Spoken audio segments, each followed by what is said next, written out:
بسم اللہ الرحمن الرحیم۔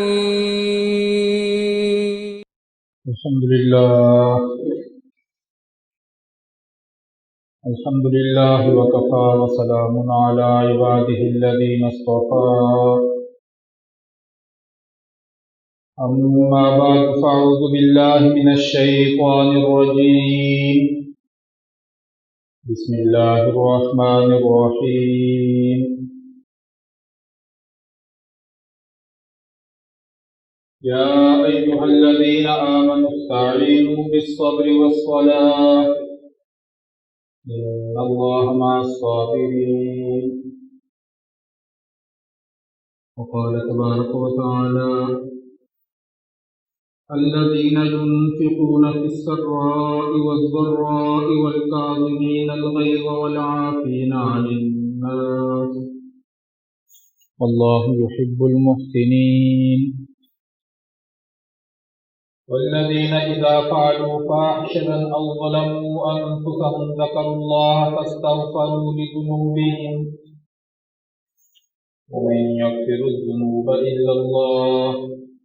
ولم يصروا على ما فعلوا وهم يعلمون صدق الله العلي العظيم وبلغنا رسوله النبي الكريم ونحن على ذلك لمن الشاهدين والشاكرين والحمد لله رب العالمين اللهم صل على محمد وعلى آل محمد كما صليت على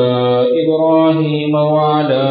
آل إبراهيم إنك حميد مجيد اللهم بارك على محمد وعلى آل محمد كما باركت على إبراهيم وعلى آل إبراهيم إنك حميد مجيد میرے معزز و محترم سامعین گرامی قدر، میں حضرات کے سامنے قرآن مجید قرآن حمید کے دو مختلف مقامات سے چند آیات کریمہ تلاوت کی ہیں۔ آج کی اس نشست میں انہی مبارک آیات کی روشنی میں چند ضرورت گزارشات عرض کروں گا۔ اللہ رب العزت سے دعا ہے کہ صحیح بات بیان کرنے کی توفیق عطا فرمائے اور پھر ہم سب کو سمجھ کر اخلاص کے ساتھ عمل کرنے کی بھی توفیق عطا فرمائے۔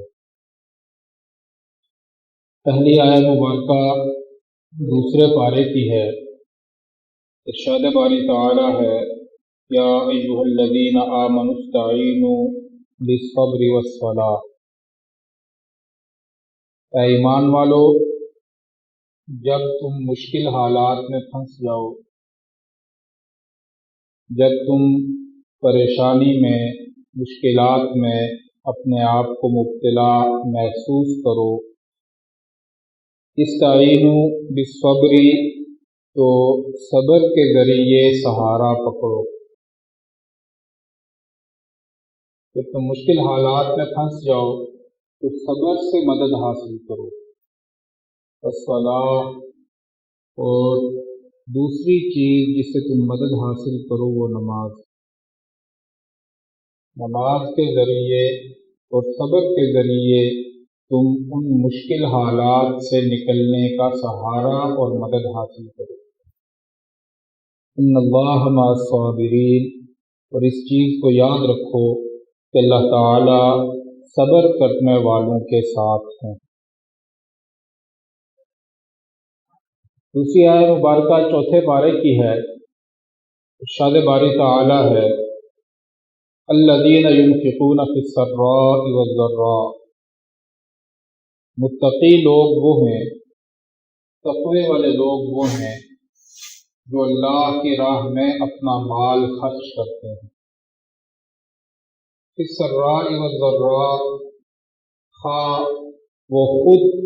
مشکل معاشی حالات کا شکار ہوں یا وسعت رکھتے ہیں، تنگی میں ہوں، تب بھی خرچ کرتے ہیں اور وسعت میں ہوں تب بھی خرچ کرتے ہیں۔ والکاظمین الغیظ، اور متقی لوگوں کی دوسری علامت اور نشانی یہ ہے کہ وہ اپنے غصے پر قابو رکھتے ہیں، غصے کی حالت میں آپے سے باہر نہیں ہوتے، حدود سے تجاوز نہیں کرتے، بلکہ غصے کی حالت میں بھی اپنے وجود پر اور اپنی ذات پر قابو پاتے ہیں۔ والعافین عن الناس، اور تیسری پہچان اور علامت ان کی یہ ہے کہ جب کوئی ایسا معاملہ کسی سے سرزد ہو جائے تو وہ معاف کر دیتے ہیں۔ واللہ یحب المحسنین، اللہ تعالیٰ احسان کرنے والے لوگوں کو پسند کرتے ہیں۔ والذین اذا فعلوا فاحشۃ، اور متقی لوگوں کی پہچان اور علامت یہ بھی ہے کہ جب ان سے کسی برائی کا ارتکاب ہو جاتا ہے، او ظلموا انفسہم، یا اپنی جان پر ظلم کر بیٹھتے ہیں، ذکروا اللہ فاستغفروا لذنوبہم، تو کثرت کے ساتھ اللہ کو یاد کر کے اپنے گناہوں کی معافی مانگتے، کثرت کے ساتھ اللہ تعالیٰ کو یاد کرتے ہیں اور اپنے گناہوں کی معافی مانگتے ہیں۔ وَمَن يَغْفِرُ الذُّنُوبَ إِلَّا اللَّهُ، اور اس چیز کا یقین رکھتے ہیں کہ گناہ اللہ کے سوا کوئی بھی معاف نہیں کر سکتا۔ وَلَمْ يُصِرُّوا عَلَى مَا فَعَلُوا وَهُمْ يَعْلَمُونَ، اور ان متقی لوگوں کی ایک پہچان اور علامت یہ بھی ہے کہ غلط کاموں پر اصرار نہیں کرتے، غلط کاموں پر جمے نہیں رہتے، اس پر قائم نہیں رہتے، بلکہ جب بھی کسی غلطی کا ارتکاب کرتے ہیں تو فوراً اللہ کی بارگاہ میں توبہ استغفار کر کے اپنے اس گناہ کی معافی تلافی کر لیتے۔ یہ 3 قرآن مجید فرقان حمید کے مختلف مقامات کی آیات کریمہ ہیں جن کا لفظی ترجمہ آپ حضرات نے سماعت فرمایا۔ اللہ تعالیٰ نے انسان کی زندگی کو، انسان کی جو زندگی کا نظام ہے، اس نظام کو اللہ تعالیٰ نے اس انداز میں بنایا ہے کہ انسان کو پیش آنے والے حالات جو ہیں وہ یکساں نہیں رہتے، ان حالات میں رد و بدل آتا رہتا ہے، نشیب و فراز آتا رہتا ہے، اونچ نیچ آتی رہتی ہے، اور یہ حالات جو ہیں یہ انسان کے درمیان، انسان کی زندگی میں تبدیل ہوتے رہتے ہیں۔ کبھی راحت کی حالت ہوتی ہے، کبھی مشکل کی حالت ہوتی ہے، کبھی آسائش ہوتی ہے، کہیں مشکلات ہوتی ہیں، کبھی انسان اپنے آپ کو بہت زیادہ سرور اور لطف کی حالت میں محسوس کرتا ہے، اور کبھی انسان کے اوپر ایسا جبر اور ایسا دباؤ ہوتا ہے کہ انسان اس زندگی ہی سے باہر نکلنے کی خواہش کرنے لگتا ہے۔ تو یہ زندگی اور زندگی کا نظام اللہ تعالیٰ نے اس انداز میں بنایا ہے کہ اس میں حالات جو ہیں وہ بدلتے رہتے ہیں۔ وَتِلْكَ الْأَيَّامُ نُدَاوِلُهَا بَيْنَ النَّاسِ، اللہ تعالیٰ فرماتے ہیں کہ یہ دن ہم لوگوں کے درمیان پھیرتے رہتے ہیں، چیزیں ہمیشہ ایک طرح نہیں رہتی، زندگی ہمیشہ یکساں نہیں رہتی، ایک رنگ اور ایک طرز میں نہیں رہتی، ہمیشہ عروج ہی عروج نہیں ہوتا، تنزلی اور زوال بھی آتا ہے، ہمیشہ ترقی ہی ترقی نہیں ہوتی بلکہ بحران بھی آتے ہیں، ہمیشہ جو ہے وہ راحت ہی راحت نہیں ہوتی، پریشانی اور مشکلات بھی آتی ہیں۔ یہ چیزیں اللہ نے انسان کی زندگی کا لازمی حصہ بنایا ہے، اور بعض اوقات ایسا بھی ہوتا ہے کہ انسان پر یہ گزرنے والے حالات اس قدر سخت ہوتے ہیں کہ انسان جو ہے وہ گزرنے والے جو حالات ہوتے ہیں، جو ایام ہوتے ہیں، جو مختلف طرح کی چیزیں ہوتی ہیں وہ اتنی شدید اور سخت ہوتی ہیں کہ انسان اپنے آپے سے اپنے آپ کو باہر نکال دیتا ہے. وہ دباؤ اتنا شدید ہوتا ہے، وہ پریشانی اور مشکلات انسان پر اتنی شدت کے ساتھ حملہ آور ہوتے ہیں کہ انسان جو ہے اپنی زندگی کو، اپنے نظریے کو، اپنی سوچ کو، یہاں تک کہ اپنا جو دین، ایمان، عقیدہ بھی ہوتا ہے اس پر بھی انسان سمجھوتا کرنے کے لیے نعوذ باللہ تیار ہو جاتا ہے. اس پر بھی سمجھوتا کرنے کے لیے انسان اپنے آپ کو تیار کر لیتا ہے کہ میں اپنے نظریے کو چھوڑ دوں گا اس لیے کہ ایسے میں مشکل حالات میں پھنس گیا، مجھ پر ایسا جبر آ گیا ہے، ایسی پریشانیاں آ گئی ہیں، ایسی مشکلات آ گئی ہیں، میں ایسے مصائب اور ایسے حوادثات میں اپنے آپ کو گرفتار محسوس کر رہا ہوں کہ ان سے نکلنے کے لیے میں ہر چیز کو قربان کرنے کے لیے تیار ہوں. حضور اکرم صلی اللہ علیہ وسلم نے ارشاد فرمایا کہ اللہ سے اس چیز کی پناہ مانگا کرو اور اللہ سے اپنے لیے عافیت مانگا کرو. اللہ کی بارگاہ میں ہمیشہ اس چیز کی دعا کرتے رہا کرو کہ یا اللہ مجھے کسی ایسے امتحان میں مبتلا نہ کرنا کہ میرا دین اور ایمان خطرے میں پڑ جائے. اللہ مجھے کسی ایسے ابتلا اور آزمائش میں مبتلا نہ کرنا کہ میرا اخلاقی حیثیت اور اخلاقی وجود خطرے میں پڑ جائے. مجھے کسی ایسی پریشانی اور مصیبت میں مبتلا نہ کرنا کہ میں اس مصیبت اور ابتلا کی وجہ سے اپنے نظریے اور اپنے سوچ کو چھوڑنے پر مجبور ہو جاؤں، میں اپنا قبلہ تبدیل کرنے کے لیے غور و خوض کرنے لگوں. یا اللہ مجھے ایسے کسی حالت میں مبتلا نہ کرنا بلکہ یا اللہ مجھے ہمیشہ عافیت کی حالت میں، اطمینان کی حالت میں، سکون کی حالت میں رکھنا کہ جن حالت کو میں برداشت. تو ایسے شدید حالات انسان پر گزرتے ہیں.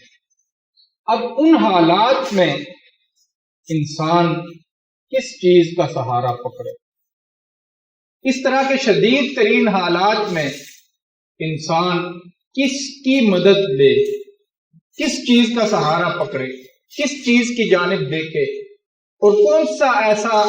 عمل، کون سا ایسا طرز عمل، کون سا ایسا رویہ اختیار کرے کہ جس کی وجہ سے انسان کو ان حالات میں بھی ایک اطمینان اور سکون کی کیفیت میسر رہے. تو اللہ تعالیٰ نے اس دوسرے پارے کی آیت میں وہ دو چیزیں بیان فرمائی ہیں. فرمایا کہ یہ دو چیزیں ایسی ہیں کہ اگر انسان حقیقت میں مشکل حالات کے اندر ان چیزوں کو اپنا لے، پکڑ لے، تھام لے اور ان کے ساتھ اپنے آپ کو وابستہ کر لے تو ان مشکل حالات کے اندر انسان کو ایک استحکام نصیب رہتا ہے، ایک اطمینان کی کیفیت اسے نصیب رہتی ہے. فرمایا کہ وہ دو چیزیں یہ ہیں. پہلی چیز اللہ تعالیٰ فرماتے ہیں کہ جس کے ذریعے تم ان مشکلات میں سہارا پکڑ سکتے ہو وہ صبر ہے، صبر ہے. اور دوسری چیز جس سے تم سہارا پکڑ سکتے ہو اور ان مشکل حالات میں اپنے آپ کو ایک اطمینان کی حالت اور کیفیت میں رکھ سکتے ہو وہ نماز ہے. صبر اور نماز. فرمایا کہ یہ دو چیزیں، دو عمل، دو طرز عمل، دو رویے ایسے ہیں کہ جو مشکل سے مشکل ترین حالات میں بھی انسان کو مطمئن اور پرسکون رکھتے ہیں، انسان کو گرنے نہیں دیتے، انسان کو چیزوں کو قربان نہیں کرنے دیتے بلکہ اسے سنبھال لیتے. صبر جو ہے یہ اصل میں ایک حالت اور کیفیت کا نام ہے. حضور اکرم صلی اللہ علیہ وسلم نے ارشاد فرمایا مومن آدمی جو ہوتا ہے اس مومن آدمی کے لیے ہر حالت میں جو بھی وہ رویہ اور طرز عمل اختیار کرتا ہے وہ اس کے لیے خیر اور بہتری ہی کا باعث اور سبب ہوتا ہے۔ اگر اچھے حالات میں ہے، نعمتوں میں ہے، آسائشوں میں ہے، اللہ تعالیٰ کی طرف سے اس کے اوپر نعمتوں کا نزول اور بارش ہو رہی ہے، اور وہ اس حال میں اللہ تعالیٰ کا شکر گزار بندہ بنتا ہے تو اس شکر پر بھی اللہ اسے اجر سے نوازتے ہیں۔ تم نے میری نعمت کی ناقدری نہیں کی، میری نعمت کو دیکھ کر تم آپے سے باہر نہیں ہوئے۔ قرآن مجید میں اللہ تعالیٰ فرماتے ہیں کہ اللہ تعالیٰ انسان کا امتحان اور انسان کی آزمائش دونوں طریقوں سے کرتے ہیں۔ بسا اوقات اللہ نعمتوں کی فراوانی دے کر انسان کو آزماتے ہیں، کھلی نعمتیں اللہ عطا کر رہے ہیں، کھلی نعمتوں سے اللہ نواز رہے ہیں، اور وہ نعمتوں کا کشادگی کے ساتھ انسان کو ملنا یہ اللہ کی طرف سے امتحان اور آزمائش کے طور پر ہوتا ہے کہ اس چیز کو حاصل کر کے انسان کسی بڑائی میں مبتلا تو نہیں ہوتا، کسی تکبر کا شکار تو نہیں ہوتا، دوسروں کو حقیر تو نہیں سمجھتا، اور اس نعمت کا غلط استعمال تو نہیں کرتا، اس نعمت کو ضائع تو نہیں کرتا، اس نعمت کی ناشکری اور ناقدری تو نہیں کرتا۔ یہ سب امتحان اللہ مال اور دولت دے کر انسان کا، راحتیں، اسباب، یہ سب چیزیں مہیا کر کے اللہ تعالیٰ کرتے ہیں، اور اللہ تعالیٰ فرماتے ہیں فَأَمَّا إِذَا مَبْتَلَاهُ فَقَدَرَ عَلَيْهِ رِزْقَهُ فَيَقُولُ رَبِّي أَهَانَنِ، اور بسا اوقات اللہ انسان کا امتحان مال اور دولت میں، نعمتوں میں کمی کر کے بھی کرتے ہیں،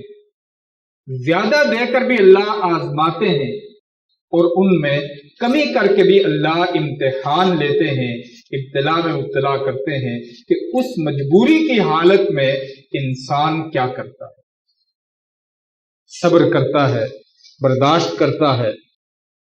ان حالات سے نکلنے کے لیے اپنی جائز کوششیں کرتا ہے یا نہیں کرتا۔ صبر کا یہ معنی نہیں ہوتا کہ جس حال میں انسان ہے اگر وہ بری حالت ہے تو انسان اس سے نکلنے کی کوشش نہ کرے، اس چیز کو صبر نہیں کہتے۔ صبر کہتے ہیں کہ اس حال میں بھی اپنے دل کو مطمئن رکھ کر اس حالت سے نکلنے کی اپنے آپ کو کوشش کرے۔ تو حضور اکرم صلی اللہ علیہ وسلم نے فرمایا کہ ان دونوں حالتوں میں انسان اگر شکر کا رویہ اپناتا ہے اچھی حالت میں تو اس پر بھی اللہ اس کو نوازتے ہیں، اور اگر بری حالت میں صبر کا رویہ اپناتا ہے تو اللہ اس پر بھی اس کو نوازتے ہیں۔ تو مومن آدمی کے لیے دونوں حالتوں میں اللہ نے خیر اور بلائی رکھی ہے، دونوں صورتوں میں اللہ نے اس کے لیے اطمینان اور راحت رکھی ہے کہ وہ حالت ہے اس پہ شکر کرے اور یہ حالت ہے اس پر صبر کرے، اور دوسری چیز جو ہے وہ نماز ہے۔ اللہ تعالی ہمیں اپنی زندگی میں، اپنی مشکلات میں انہی دو چیزوں کا سہارا پکڑنے کی توفیق عطا فرمائے کہ ان مشکلات کا ہم سامنا صبر کے ساتھ کریں اور نماز کے عمل کے ساتھ کریں۔ اللہ تعالی ہمیں سمجھنے کی، عمل کرنے کی توفیق عطا فرمائے۔ وما علینا الا البلاغ۔